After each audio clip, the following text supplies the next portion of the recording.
Hello friends, मैं अर्चना सिंह सरकारी math classes में आपका स्वागत करती हूँ। आई होप आप सभी लोग ठीक होंगे। जैसा कि मैंने आपको पिछली बार जुलाई 2019 का प्रीवियस ईयर पेपर करवाया था, आज मैं आपको दिसंबर 2018 का प्रीवियस ईयर पेपर करवाने वाली हूँ। आई होप आप सभी को समझ में भी आ रहे होंगे क्वेश्चन। मैं एक एक पॉइंट आपको बताती चल रही हूँ, इसलिए कि आपको कोई भी पॉइंट आपको ऐसा ना लगे कि मुझे समझ में नहीं आ रहा है। फिर भी आपको ऐसा लगता है कि मुझे ये पॉइंट समझ में नहीं आ रहा है, तो आप प्लीज़ क्या करें, कमेंट करके ज़रूर पूछिएगा कि हमको ये क्वेश्चन नहीं आ रहा है। आप लोग ध्यान से अपनी कॉपी पेन लेके बैठा करें। जो भी पॉइंट्स ना समझ में आए बता तो मैं देती हूँ, आप क्या किया अगर उसको नोट कर लिया करें। ओके फ्रेंड्स, चलिए स्टार्ट करते हैं दिसंबर 2018 का प्रीवियस ईयर पेपर। चलिए 31 क्वेश्चन। आप सभी लोग अच्छे से एक बार लाइक और शेयर कर दें ताकि ज़्यादा से ज़्यादा लोग क्लास को ज्वाइन कर सकें। 31 क्वेश्चन है, देखिए सभी लोग ध्यान से देखिएगा। 31 क्वेश्चन है, हरीश ने 18:40 बजे अपनी यात्रा शुरू की और 22:20 बजे समाप्त की। यात्रा पूरा करने में लिया गया समय। तो सभी लोग आप लोग लगाइए, इसका राइट आंसर क्या होगा। ऑप्शन फर्स्ट है 3 घंटे 20 मिनट। सेकेंड ऑप्शन में दिया गया है 3 घंटे 40 मिनट। थर्ड ऑप्शन में दिया गया है 3 घंटे 80 मिनट एंड फोर्थ ऑप्शन में दिया गया है 4 घंटे 40 मिनट। आप लोग लगाइए, कोशिश करिए, इसका राइट आंसर क्या होगा बताइए सभी लोग एक बार ज़रूर लगाए, भले ही आपका गलत हो जाए फिर भी आप लगाया ज़रूर करें कॉपी पेन में। बताइए इसका राइट आंसर क्या होगा। देखिए इसको कैसे लगाना है। आपको पूछ रहा है, हरीश ने 18:40 बजे अपनी यात्रा शुरू की और 22:20 बजे समाप्त कर दी। तो ये जो 22:20 हमारा सब बड़ा है, तो इसको ले लेंगे कैसे, 22:20। ओके फ्रेंड्स, और ये हमारा क्या है 18:40।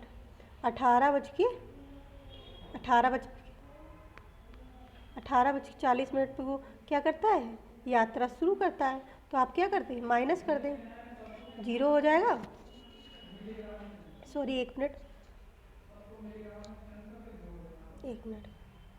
अब देखिए, जो 22 आपको पता है कि घंटे, जो वो घंटा होता है उसको घंटे में घटाया जाता है, मिनट का मिनट में घटाया जाता है। अभी 22 है, ये तो बड़ा है, 18 छोटा है, ये तो कट जाएगा। पर मिनट में आप देखिए 20 तो हमारा छोटा है, 40 बड़ा है, तो 20 में से 40 घटेगा नहीं। तो आप क्या करेंगे, घंटे से आप क्या करें, मिनट ले लें। तो कैसे लेंगे, आप देखिए कैसे देते हैं। ये 22 है, तो हम क्या कर लेंगे, इसको 21:60 उधर चला गया, 80 हो जाएगा। कितना हो जाएगा, 80 मिनट हो जाएगा। अब आप 18:40 इसको माइनस कर दीजिए, 18:40 इसको आप क्या करें, माइनस कर दीजिए। एक मिनट, क्या हो जाएगा, 0, 8 में 4 4। अब आप घटा लीजिए, कितना आ जाएगा आपका,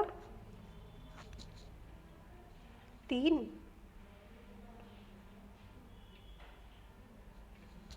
तो क्या आ जाएगा आपका, 3 घंटे 40 मिनट। देखिए आइए क्वेश्चन मिलाते हैं, 3 घंटे 40 मिनट 31 में, 3 घंटे 40 मिनट। तो इसका राइट आंसर क्या हो जाएगा, ऑप्शन सेकेंड। समझ में आ गया आपको, 3 घंटे 40 मिनट। आपको क्या 22:20 को 18:40 से माइनस कर देना है, तो आपका राइट आंसर आ जाएगा। ओके फ्रेंड्स, चलिए नेक्स्ट क्वेश्चन लेते हैं। मैं आपको एक एक पॉइंट पूरा समझा दे रही हूँ ताकि आपको कोई भी डाउट ना हो। चलिए 32 क्वेश्चन लेते हैं। 200 ml और 300 ml माप वाले बर्तनों का उपयोग कर 2000 ml आयतन की एक बाल्टी भरनी है। 200 ml और 300 ml के बर्तनों द्वारा क्रमशः बाल्टी भरने के लिए बर्तनों के निम्नलिखित संयोजन में से कौन सा सही नहीं है। अब आपको सही नहीं है बताना कि कौन सा सही नहीं है या ऑप्शन में, बताइए आप लोग। देखिए सबसे पहले आपके पहला पॉइंट उठ लीजिए। सबसे पहले क्या करेंगे, आप पहला पॉइंट लीजिए। जिस 6 का 2 में मल्टीप्लाई करेंगे कितना आएगा, 1200। इसके बाद ये 3 है, इसका 3 इसमें मल्टीप्लाई करेंगे तो 3 त्रिका 900। तो 900 में जब 1200 में जब 900 ऐड करेंगे तो कितना आएगा हमारा, 2100। कितना आ जाएगा हमारा 2100। हमें कितना लाना है 2000। इसका मतलब हमारा फर्स्ट ही आंसर हमारा गलत है, हमको गलत ही सही मतलब चूज करना था। तो हमारे क्या 32 का राइट आंसर क्या हो जाएगा फर्स्ट, क्योंकि ये हमारा मिल नहीं रहा और सारे देखना आपको क्लियर मिल रहे हैं। जैसे आपको आप देखिए एक है, एक में 200 का मल्टीप्लाई करेंगे, एक मिनट, एक में जब 200 का आप मल्टीप्लाई करेंगे तो कितना आएगा 200 ही आ जाएगा। ठीक है, अब इसके बाद ये 6 में 300 का मल्टीप्लाई करेंगे प्लस लगा के 6 18, कितना आ जाएगा आपका 2000। यानी कि हमारा राइट है। 2000 ml की हमको आयतन की बाल्टी भरनी है, तो ये हमारा क्या है सही है। थर्ड ऑप्शन भी चेक कर लीजिए आप, फोर्थ आप स्वयं चेक करेंगे। ओके फ्रेंड्स, तो जब आप क्या हो जाएगा 800 प्लस फिर 1200, कितना आ जाएगा आपका फिर भी 2000 आ जाएगा। इसका मतलब आपको मालूम पड़ गया कि सेकेंड थर्ड फोर्थ सारे राइट हैं कि 200 ml और 300 ml माप वाले बर्तनों का उपयोग 2000 ml आयतन की एक बाल्टी भरनी है। 200 ml और 300 ml के बर्तनों द्वारा कम से बाल्टी भरने के लिए 1 6 4 4 7, तो ये हम इससे क्या करते हैं, इससे हम इन पॉइंटों से हम बाल्टी पूरी तरह भर सकते हैं। पर हमसे पूछा गया संयोजन में कौन सा सही नहीं है, तो ऑप्शन फर्स्ट हमारा क्या है सही नहीं है। तो 32 का राइट आंसर ऑप्शन फर्स्ट। चलिए नेक्स्ट क्वेश्चन लेते हैं। सभी लोग नोट करते रहे, अगर आपको समझ में नहीं आता नोट करते रहिए। देखिए 33 क्वेश्चन है, निम्नलिखित में से 7.1 इंटू 3.85 अपॉन 9.09 का सबसे अच्छा अनुपात कौन सा है। बताइए आप लोग सबसे अच्छा अनुपात कौन सा है।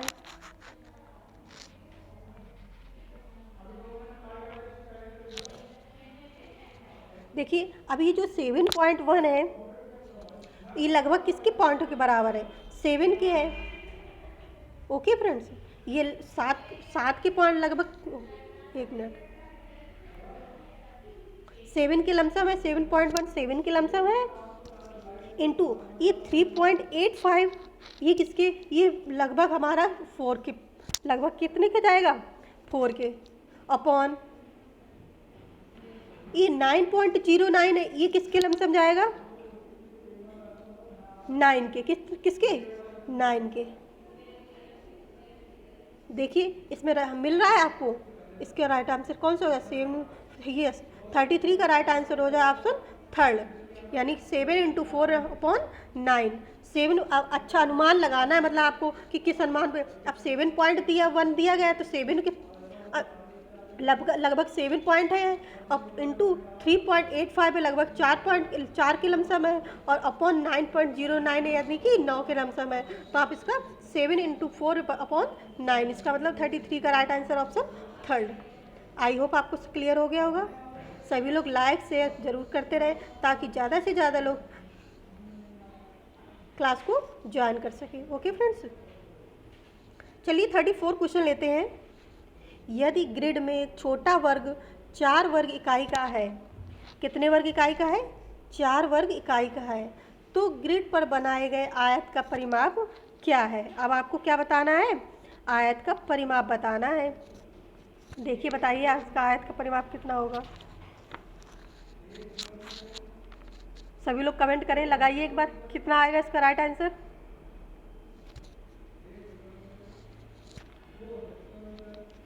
देखिए हमें छोटे वर्ग का क्षेत्रफल पहले दिया गया कितना है 4 वर्ग इकाई, छोटे वर्ग का क्षेत्रफल कितना है 4 वर्ग इकाई। अब हम क्या निकालेंगे, छोटे वर्ग की भुजा निकाल लेते, कितना है छोटे वर्ग की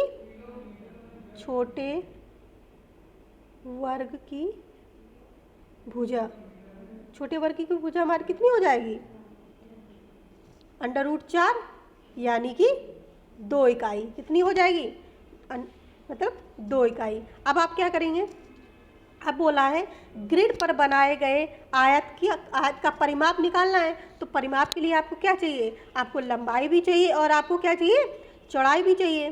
तो आप बने आयत की लंबाई कैसे निकालेंगे, देखिए अब लिखिए ग्रिड पर बने आयत की लंबाई, किस पर? ग्रिड पर बने आयत की लंबाई। मैं आप शॉर्ट में लिख रही हूँ, आप लोग समझ जाइएगा क्योंकि मैं बोल दे रही हूँ, आप लोग नोट कर लीजिएगा। ग्रिड पर बने आयत की लंबाई कैसे है? 4×2। 2 गुणे भुजा होता है ना आपको, तो क्या हो जाएगा? 4 दूनी 8। लंबाई हमारी कितनी निकली? 8 निकली। अब हमें लंबाई आपको पता चल गई, अब आपको क्या निकालना है? चौड़ाई भी पता करनी है। तो यहाँ से अब क्या करेंगे? अब आपको आयत की चौड़ाई निकाल लीजिए। आयत की चौड़ाई 2×2 बराबर 4 इकाई। अब आप यहीं पे क्या करेंगे? आयत का परिमाप का सूत्र लगा देंगे। क्या लगाएंगे आप? फॉर्मूला लगाएंगे। क्या होता है आयत का परिमाप? परिमाप बराबर होता है, आयत का परिमाप होता है 2 ब्रैकेट में लंबाई प्लस चौड़ाई। अब आप इसको हल करेंगे। लंबाई की जगह में आप 8 रख देंगे, चौड़ाई की जगह में आप 4 रख देंगे और इसको आप हल करेंगे तो आपको राइट आंसर क्या मिल जाएगा? 24 इकाई। क्या? 24 इकाई। देखिए कौन सा ऑप्शन राइट होता है, देखते हैं। जी हाँ, 34 का कौन सा राइट आंसर हो जाएगा? ऑप्शन 4, 24 इकाई। आप इसको ऐसे हल करेंगे। आई होप आपको क्लियर हो गया होगा। चलिए नेक्स्ट क्वेश्चन लेते हैं। जी हाँ, देखिए 35 क्वेश्चन। एक बच्चे ने 5 विषयों में से प्रत्येक में 75 अंक प्राप्त किए। बच्चे द्वारा प्राप्त अंकों की माध्यिका क्या है? अब आपको क्या बतानी है? आपको माध्यिका बतानी है। बताइए आप लोग सभी लोग, क्या होगा इसका आंसर 35 का? देखिए माध्यिका कैसे निकालें। अब एक बच्चा है, जैसे उसने 5 सब्जेक्ट में 1 2 3 4 5, ये हमारे क्या है 5 सब्जेक्ट मान लीजिए आप। उसमें उसने क्या किया? प्रत्येक में 75 अंक उसको मिले। कितने कितने अंक मिले? 75। अब जब माध्यिका निकालनी होती है तो हमें बीच, जो भी ये बीच का अंक होता है, जैसे आप 1 2 3 4 5 है तो मतलब 2 इधर के हटा दीजिए और 2 लास्ट के। जो हमारी बीच की क्या होता है? माध्यिका होती है बीच की। तो हमारा आंसर क्या आ जाएगा? 75 ही आ जाएगा। तो बच्चे द्वारा प्राप्त अंकों की माध्यिका क्या होगी? 75, यानी कि 35 का right answer option 2, 75। Okay friends, ऐसे ही माध्यिका निकालते हैं। चलिए नेक्स्ट लेते हैं।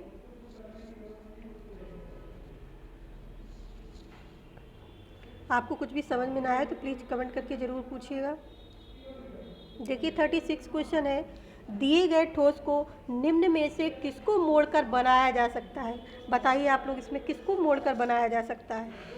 फर्स्ट है, सेकेंड, थर्ड, फोर्थ। बताइए आपको जो ये ठोस का ये दिया गया है ठोस, ये निम्न में किसको मोड़कर बनाया जा सकता है? बताइए।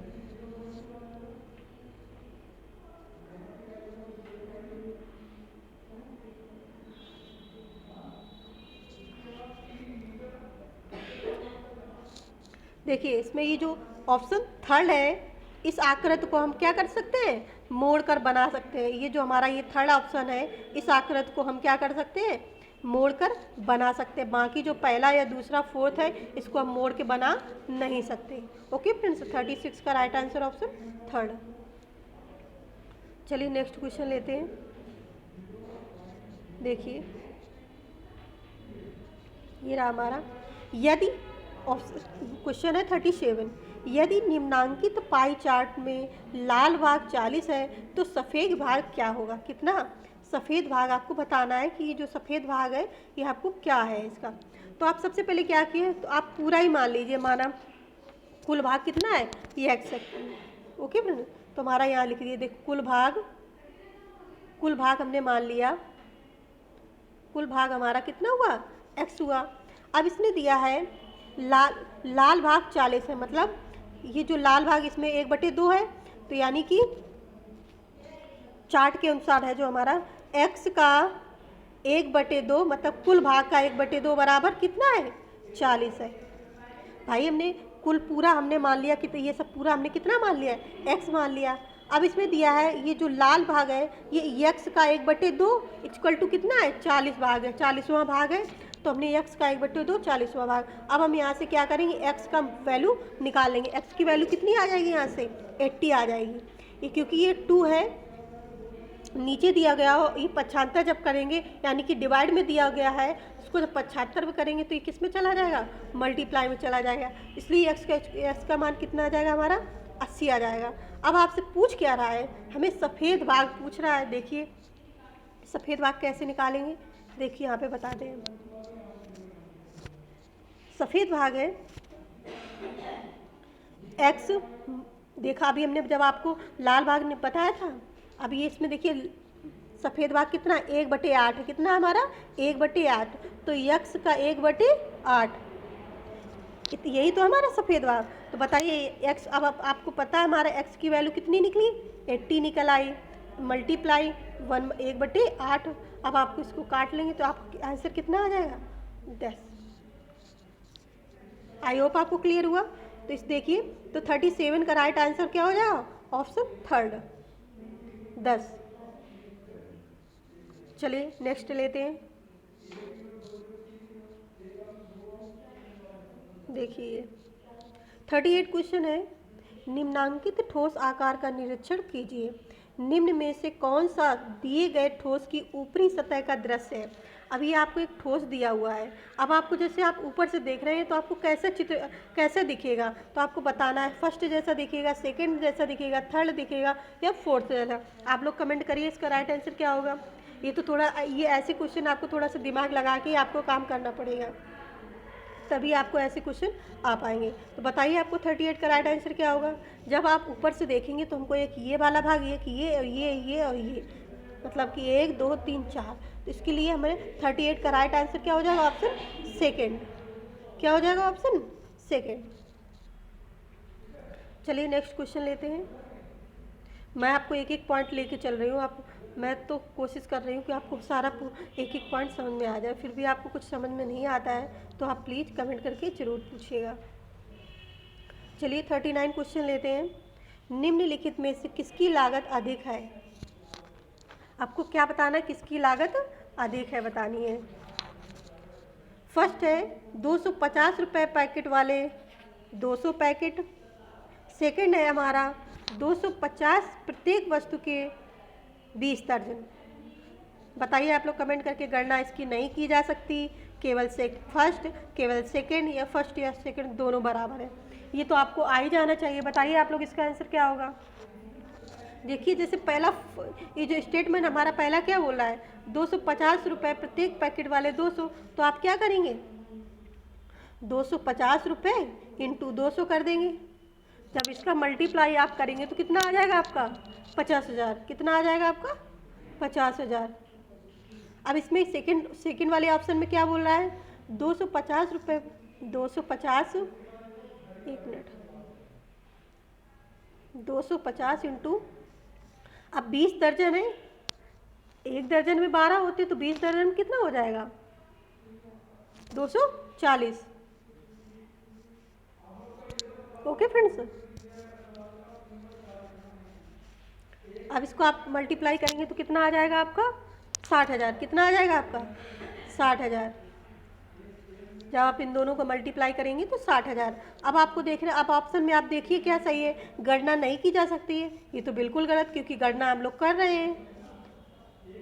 सेकंड ऑप्शन में दिया गया केवल फर्स्ट, हमें क्या बताना, किसकी सबसे अधिक बतानी है, तो केवल फर्स्ट की तो अधिक है नहीं, क्योंकि फर्स्ट में तो 50,000 है और सेकंड में 60,000 है, यानी कि हमारा सेकंड में लागत अधिक है। तो हमारा ऑप्शन कौन सा सही हो जाएगा, ऑप्शन थर्ड, केवल सेकंड। ओके फ्रेंड्स, आ गया समझ में। लागत बतानी है, सबसे ज़्यादा लागत किसकी है, तो आपसे सेकंड की लागत ज़्यादा है। चलिए नेक्स्ट क्वेश्चन लेते हैं। ये 40 क्वेश्चन है। 1 -1 +1 -1 +1 -1 का सम संख्यक पदों तक योग है। अब आपको सम संख्यक पदों तक योग बताना है। बहुत ईजी है, देखिए कैसे करते हैं। ये प्लस का 1 है, ये माइनस का 1 है, यानी कि ये भी कट गया। ये प्लस का, ये माइनस का, ये भी कट गया। ये प्लस का, ये माइनस का, ये भी कट जाएगा। आगे कितने भी चाहे +1 -1 है, सारे आपके क्या कटते चले जाएंगे। तो इसका आंसर क्या आ जाएगा आपका 0, यानी कि 0। समझ में आ गया आपको। +1 है -1, +1 -1, ऐसे अगर +1 जैसे +x दिया जाता है -x, तो आप क्या करते हैं, दोनों को कट कर देते ना, यानी कि 0 आ जाता है। वैसे ही आपको हल करना है यहाँ पर भी। तो इसका राइट आंसर क्या हो जाएगा, ऑप्शन सेकेंड, 0। नेक्स्ट लेते हैं, देखिए ध्यान से देखना आप लोग, अब पेडागोजी का है क्वेश्चन ये। देखिए 41 क्वेश्चन, प्राथमिक कक्षाओं में बच्चे गणित में क्या सीखते हैं, इसके आकलन का ध्यान किस पर नहीं होना चाहिए, आपको बताना चाहिए किस पर नहीं होना चाहिए। फर्स्ट है तर्क कौशल का विकास, सेकंड है गणितीय अवधारणाओं को समझना, थर्ड है हमारा गणितीय भाषा का विकास, एंड फोर्थ ऑप्शन है गणित की समस्याओं का जवाब देने में सटीकता। अब आप लोग पेडागोजिक हैं, आप लोग अपने दिमाग से लगा के आप उसको इसका राइट आंसर हमें कमेंट करिए किस क्या होगा इसका राइट आंसर। सभी लोग कमेंट करें।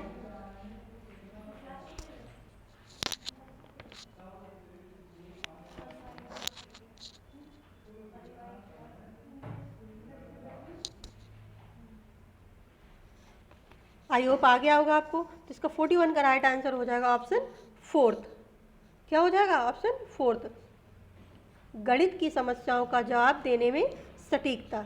ओके फ्रेंड्स, ये हमारा आकलन का ध्यान नहीं होना चाहिए। 42 क्वेश्चन लेते हैं। प्रारंभिक कक्षाओं में एक गणितीय अवधारणा के विकास में निम्नलिखित निर्देशों का अनुक्रम किस प्रकार किया जाना चाहिए, बताना है आपको। मतलब आपको बताना है कि सबसे पहले पॉइंट कौन सा आना चाहिए, उसके बाद कौन सा आना चाहिए और उसके बाद कौन सा आना चाहिए। पहला है इसमें दिया हुआ चित्र बनाना, सेकंड है प्रतीकात्मक प्रतिनिधित्व का उपयोग करना, थर्ड है अनुभव प्रदान करना, एंड हमारा फोर्थ ऑप्शन है भाषा के माध्यम से समझना। तो बताइए इसका क्रम क्या होगा, आपसे इसका क्रम पूछ रहा है, अनुक्रम। कमेंट करिए इसका राइट आंसर क्या होगा।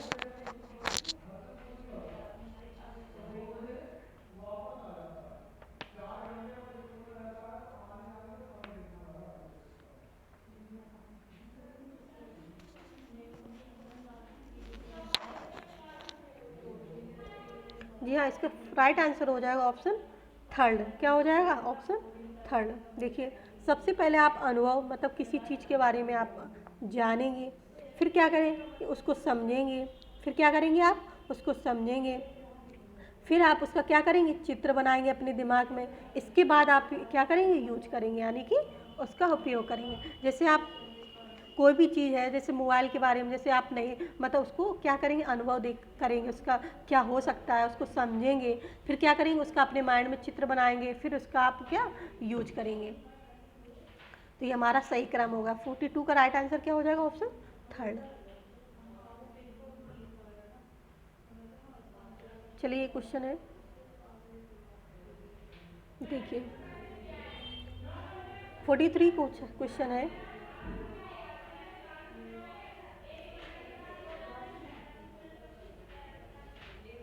चलिए, एक बच्चे ने नीचे दिखाए अनुसार दो संख्याएं घटाई।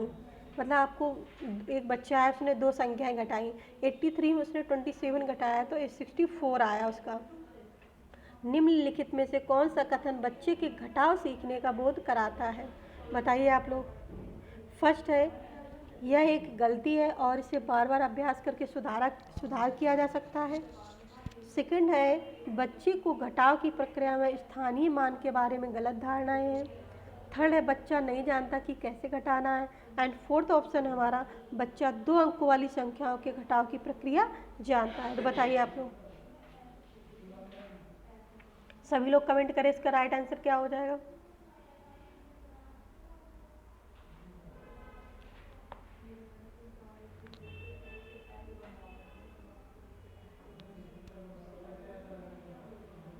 जी हाँ, 43 का राइट आंसर हो जाएगा आपका ऑप्शन सेकंड, बच्चे के घटाव की प्रक्रिया में स्थानीय मान के बारे में गलत धारणाएं हैं। तो आपका राइट ऑप्शन क्या हो जाएगा, 43 हो जाएगा।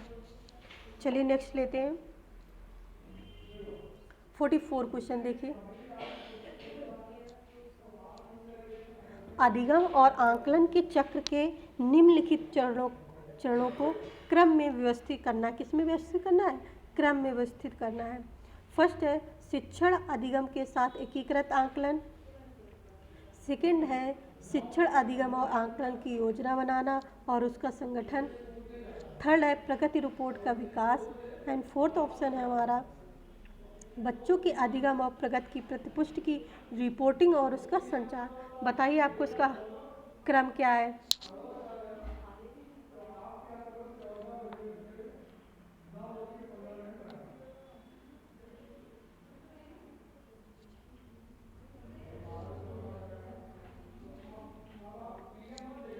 जी हाँ, 44 का राइट आंसर हो जाएगा आपका ऑप्शन सेकंड।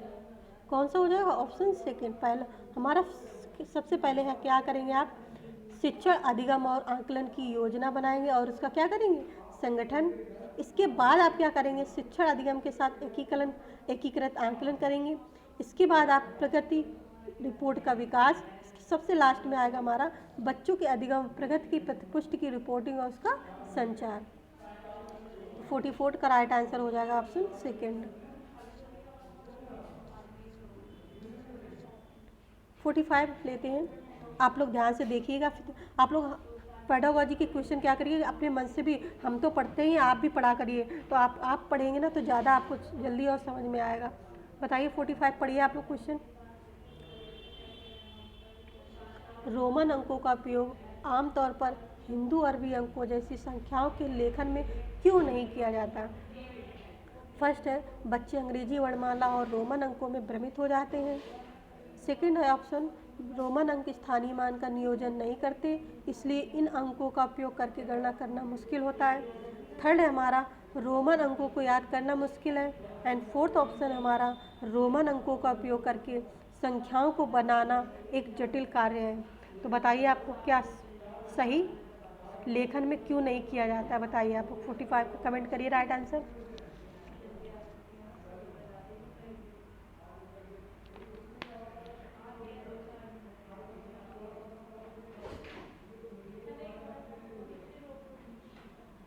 जी हाँ, 45 का राइट आंसर हो जाएगा ऑप्शन सेकंड। कौन सा? Option second. रोमन अंक स्थानीय मान का नियोजन नहीं करते हैं, इसलिए इन अंकों का उपयोग करके गणना करना मुश्किल है। 45 का राइट आंसर क्या हो जाएगा? Option second.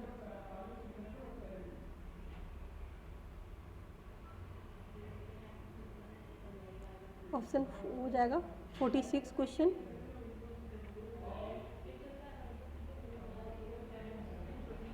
देखिए आप समझ में आ रहा होगा, आपको दिखाई दे रहा है। 46 क्वेश्चन है। एक शिक्षक अपनी कक्षा में बच्चों को उनके परिवेश में मौजूद वस्तुओं के भौतिक गुणों को अपने शब्दों में समझाने के लिए प्रोत्साहित करता है। अपने छात्रों के साथ ऐसी गतिविधि करने के पीछे शिक्षक का सबसे उचित उद्देश्य क्या है? फर्स्ट है यह एक उपयोगी गतिविधि है जो एक बच्चे को आकारों का परिचय कराती है। सेकंड है यह एक बहुत ही रोचक गतिविधि है जिसे आकार की अवधारणा को पुनः देखने के लिए खाली समय में किया जाता है। थर्ड है हमारा बच्चे अपनी भाषा में वस्तुओं को समझाने का आनंद लेते हैं, जैसे कि वे डम्ब सराडस खेलने का आनंद लेते हैं। और फोर्थ है हमारा यह बच्चों को अनौपचारिक रूप से किसी वस्तु के भौतिक गुणों का निरीक्षण करने का अवसर देते हैं जो आकारों के बारे में उनकी समझ को गहन बनाता है। बताइए आप लोग, थोड़ा सा भी आप दिमाग लगा के बताएंगे, आ जाएगा आपको। बताइए 46 का राइट आंसर।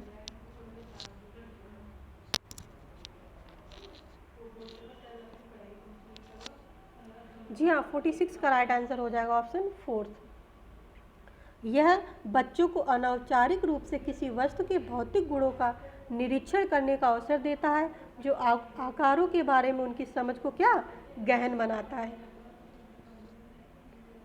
चलिए नेक्स्ट क्वेश्चन लेते हैं। 47 क्वेश्चन देखिए। अशिक्षित दुकानदार द्वारा उपयोग किए जाने वाले गणित की संबंधित समस्याओं को हल करने में वैकल्पिक रणनीति के रूप में कक्षाओं में शिक्षकों द्वारा चर्चा की जानी चाहिए। सेकंड ऑप्शन है हमारा गणित कक्षा में उपयोगी नहीं है। थर्ड है हमारा सभी गणितीय समस्याओं को हल करने में बहुत उपयोगी है। एंड फोर्थ ऑप्शन है में अस्पष्टता और बहुत कम स्तर की शुद्धता है। बताइए आप लोग 47 का। 47 का राइट आंसर कमेंट करिए।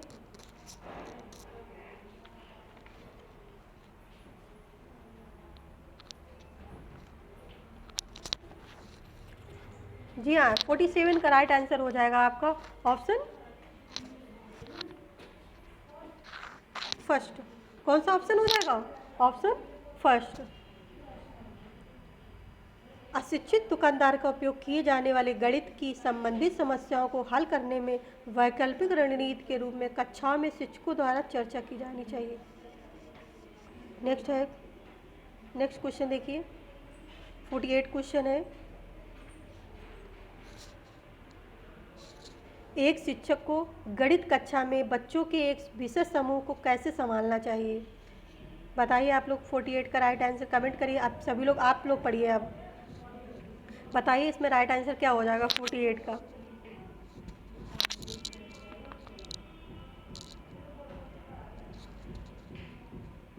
जी हाँ, 48 का राइट आंसर हो जाएगा ऑप्शन फोर्थ। एक शिक्षक को गणित कक्षा में बच्चों के एक विशेष समूह को अलग अलग क्षमताओं वाले छात्रों को एक साथ समूहित रखकर, ताकि वे एक दूसरे से सीख सकें। चलिए नेक्स्ट क्वेश्चन लेते हैं। 49 क्वेश्चन है। गणित में सीखने के प्रतिफल इसलिए विकसित किए गए हैं ताकि, फर्स्ट ऑप्शन है हमारा, वर्ष के अंत में परीक्षाओं के लिए बच्चों को तैयार किया जाए। सेकेंड है, गणना के लिए बच्चों को लघु विधियाँ बताई जाएँ। थर्ड है, विभिन्न शैक्षणिक सर्वेक्षणों में बच्चों की उपलब्धि बढ़ाई जाए। एंड फोर्थ ऑप्शन है, बच्चों द्वारा हासिल की जाने वाली कक्षावर दक्षता और कौशल को परिभाषित किया जाए। बताइए 49 का राइट आंसर। सारे पेडागोजी के हैं, आपको अपने अंडरस्टैंडिंग से ही इसको समझना होगा। बताइए 49 का। 49 का राइट आंसर कमेंट करिए।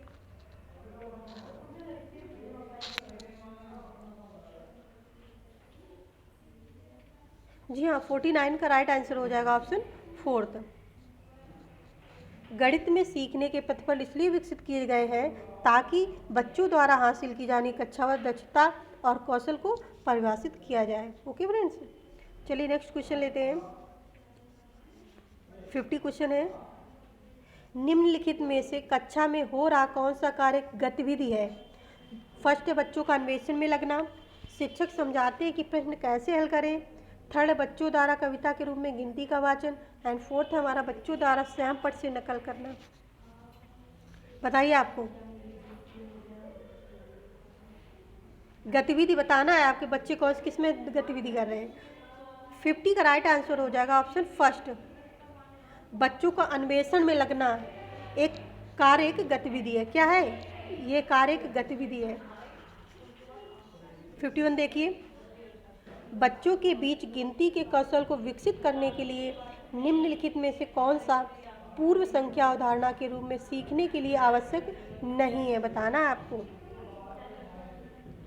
फर्स्ट है समूह बनाना, सेकेंड है एक एक संगता, थर्ड है हमारा क्रमबद्धता, एंड फोर्थ है हमारा संख्या नाम यादृच्छिक रूप से पढ़ना। बताइए 51 का राइट आंसर। सभी लोग बताइए कमेंट, सभी लोग आंसर जरूर किया था। भले ही आप गलत आंसर करते, कम से कम आपको पता भी तो चलेगा कि नहीं हमने ये क्वेश्चन गलत किया था, अब हमको इस तरह से सही करना है इसको।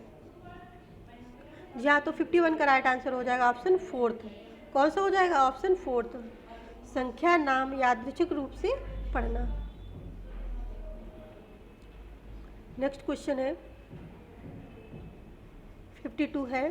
एक बच्चे से यह पूछने पर कि क्षेत्रफल क्या है, उसने लंबाई गुणे चौड़ाई उत्तर दिया। क्षेत्रफल की अवधारणा के बारे में बच्चे की समझ के बारे में आप क्या कह सकते हैं? बताइए आप लोग इसका। 52 का राइट आंसर। फर्स्ट है, बच्चा क्षेत्रफल और परिमाप की अवधारणा के बीच उलझन में है। सेकेंड है, बच्चे को क्षेत्रफल की अवधारणा के बारे में कोई जानकारी नहीं है। थर्ड है हमारा, बच्चे ने किसी भी बंद आकार के क्षेत्रफल के सामान्य विचार को आयत के क्षेत्रफल के रूप में प्रयोग किया है। एंड हमारा फोर्थ है, बच्चा सही कह रहा है कि क्षेत्रफल लंबाई गुणे चौड़ाई है। बताइए आप लोग 52 का right answer.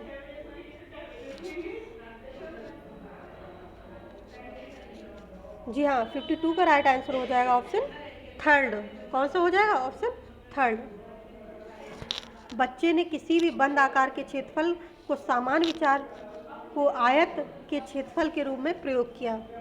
Okay friends, 53 question देखते हैं। गणित सीखने के संबंध में निम्नलिखित में से कौन सा कथन सत्य है? बताना आपको। फर्स्ट है, गणित केवल कठोर अभ्यास से सीखा जा सकता है। बिल्कुल नहीं। गणित सीखने के लिए कठिन विषय है, ये भी ऐसा नहीं है कि आप सीख नहीं सकते। आमतौर पर लड़कियां गणित में कमज़ोर होती हैं, ये भी गलत है। हर कोई गणित सीख सकता है। हाँ, हर कोई क्या कर सकता है, गणित सीख सकता है। तो 53 का राइट आंसर क्या हो जाएगा, 4th।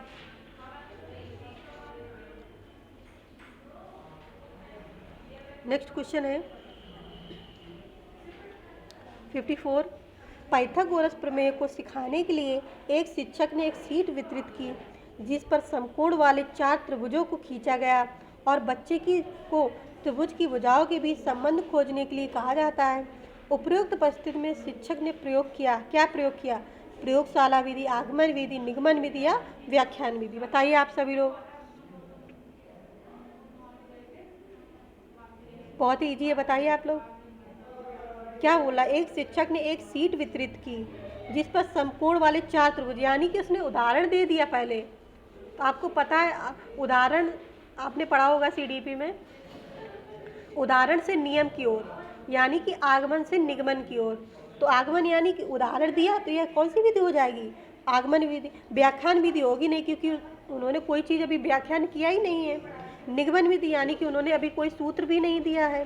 प्रयोगशाला विधि होगी नहीं, तो सब क्या हो जाएगा हमारा, आगमन विधि, यानी कि उन्होंने सबसे पहले क्या कर दिया, 4 त्रिभुजों को खींचा समकोण वाले, वो एक शीट दे दिए बच्चों को, यानी कि उन्होंने एक उदाहरण दे दिया है। आप तो आगमन विधि हो जाएगा। तो 54 का राइट आंसर क्या हो जाएगा, ऑप्शन सेकेंड। 55 क्वेश्चन देखते हैं। निम्नलिखित में से कौन सा कथन संकलन मानचित्र के बारे में सत्य नहीं है, बताना। आपको क्या बताना, सत्य नहीं है। फर्स्ट है, संकल्पना मानचित्र नए शिक्षण को पूर्व ज्ञान से जोड़ने में सहायक है, ये भी हमारा क्या है, सही है।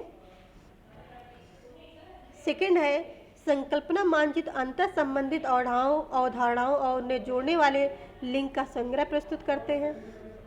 थर्ड है, संकल्पना मानचित्र केवल शिक्षकों द्वारा बनाया जाना चाहिए। फोर्थ ऑप्शन हमारा संकल्पना मानचित्र प्रकृति में पदानुक्रमित है। आई होप आपको अगर क्वेश्चन आपने अगर पॉइंट पढ़ लिए होंगे तो आपको तुरंत समझ में आ गया होगा इसमें कौन सा सही होगा। बताइए, सत्य नहीं मतलब यानी कि 3 सही है, 1 गलत है। अब आपको जो गलत है वही बताना है।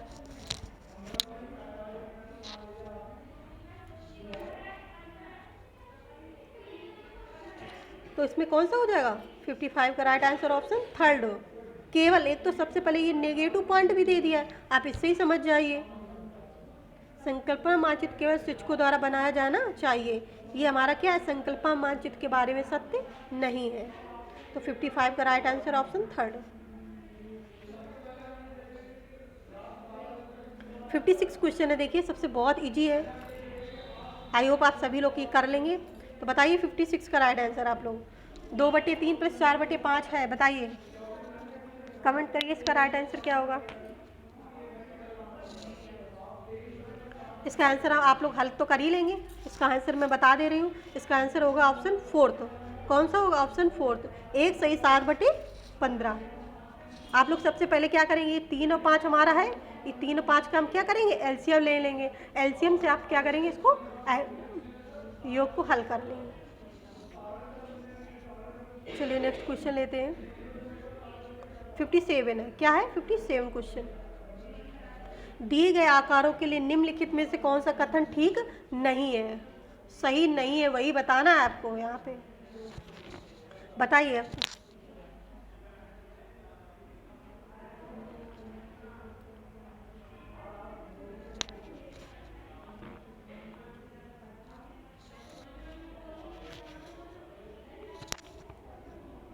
सभी लोग कमेंट करें, बताइए इसका राइट आंसर क्या होगा। देखिए कौन सा कथन सही नहीं है, बताना है।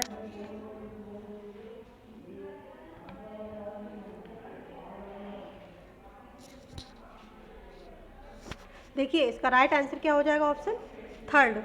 क्या हो जाएगा, ऑप्शन थर्ड, इनमें से एक समांतर चतुर्भुज नहीं है। ये क्या है हमारा कथन, ठीक नहीं है। चलिए नेक्स्ट क्वेश्चन लेते हैं। क्लियर हो गया आपको। सभी लोग लाइक शेयर कमेंट जरूर करें ताकि ज़्यादा से ज़्यादा लोग क्लास को ज्वाइन कर सकें और क्लास का लाभ ले सकें। आपको एग्ज़ाम का टाइम बहुत ही नज़दीक आ रहा है, तो आप लोग बहुत मेहनत के साथ पढ़ते रहिए। आप ये ऐसा तो है नहीं बस एक ही सब्जेक्ट है आपके पास, सब 5 सब्जेक्ट पढ़ना है आपको, इसलिए आप कोई भी सब्जेक्ट पढ़ रहे हैं तो ध्यानपूर्वक पढ़ें ताकि आपको एग्ज़ाम के टाइम आपको हेल्पफुल हो। ओके फ्रेंड्स, चलिए 58 क्वेश्चन लेते हैं। 58 क्वेश्चन है। निम्नलिखित में से कौन सा 11,1111 संख्या का प्रतिनिधित्व करता है, बताइए। देखिए सबसे पहले क्या उसने बोला है 11,000, तो कैसे करेंगे 11,000। फिर क्या बोला है 1100, तो हमारा क्या लिख दिया है 1100। इसके बाद क्या कहा है 11। अब आप क्या करो इन सबको ऐड कर दो। क्या करना है आपको, इन सबको ऐड कर देना है। एक सॉरी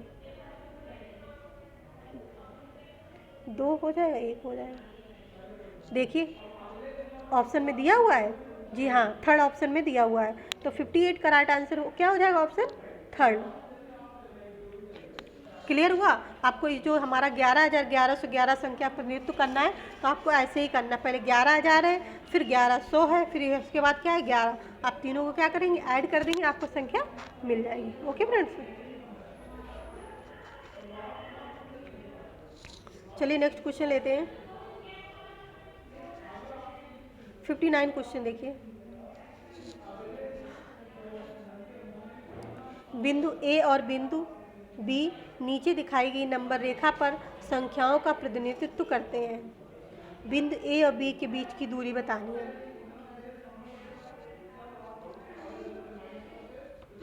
बताइए आप लोग क्या होगा। इसका राइट आंसर हो जाएगा ऑप्शन फर्स्ट। क्या हो जाएगा, ऑप्शन फर्स्ट। आप लोग करिएगा इसको, इस क्वेश्चन को अपने मन से, बहुत इजी क्वेश्चन है। अब आप लोग अपने मन से लगाइएगा इसको। चलिए नेक्स्ट क्वेश्चन है और लास्ट क्वेश्चन है, आप लोग ध्यान से देखिए।